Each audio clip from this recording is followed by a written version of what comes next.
partikel merupakan lembaran hasil kempahan panas campuran partikel kayu atau bahan berlignoselulosa lainnya dengan partikel organik dan bahan lainnya. Papan partikel juga dapat diartikan sebagai lembaran bahan yang terbuat dari serpihan kayu atau bahan-bahan yang mengandungi lignoselulosa seperti keping, serpi, untai yang disatukan dengan menggunakan bahan pengikat organik dengan memberikan perlakuan panas, tekanan, katalis dan sebagainya.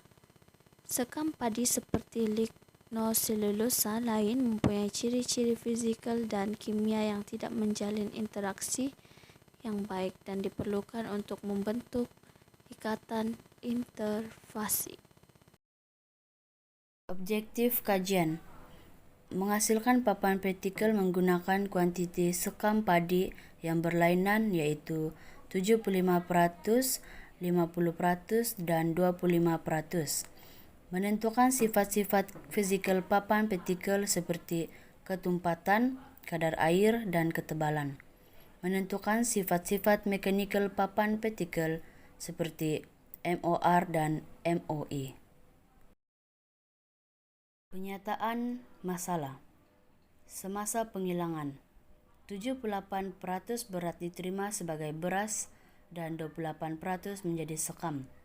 Sekam mengandungi kira-kira 75% yang tidak menentu organik dan bakin 25% daripada berat ditukar kepada abu yang dikenali sebagai abu sekam padi.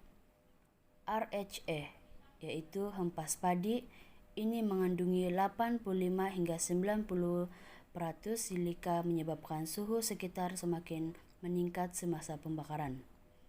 Kuantiti yang besar ini menjadi sia-sia dan menjadi ancaman besar kepada alam sekitar menyebabkan kerosakan kepada tanah dan kawasan sekitar di mana RHA ini dibuang. Dalam proses metodologi, yang pertama ialah penyediaan bahan iaitu sekam padi dan serbuk.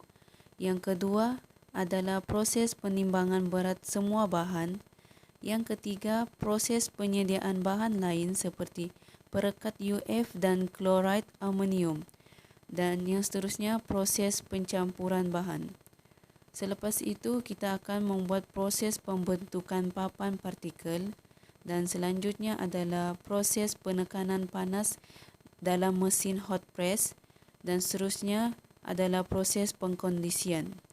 Selepas itu akan melakukan proses pemotongan sampel uji kaji dan selepas itu adalah menguji sifat fizikal dan mekanikal papan partikel. Dalam kesimpulannya pula ialah sekam padi mempunyai bahan yang berpotensi untuk digunakan sebagai papan partikel walaupun tidak sepenuhnya memenuhi piawaian dalam standard GIS iaitu Japanese Industrial Standard.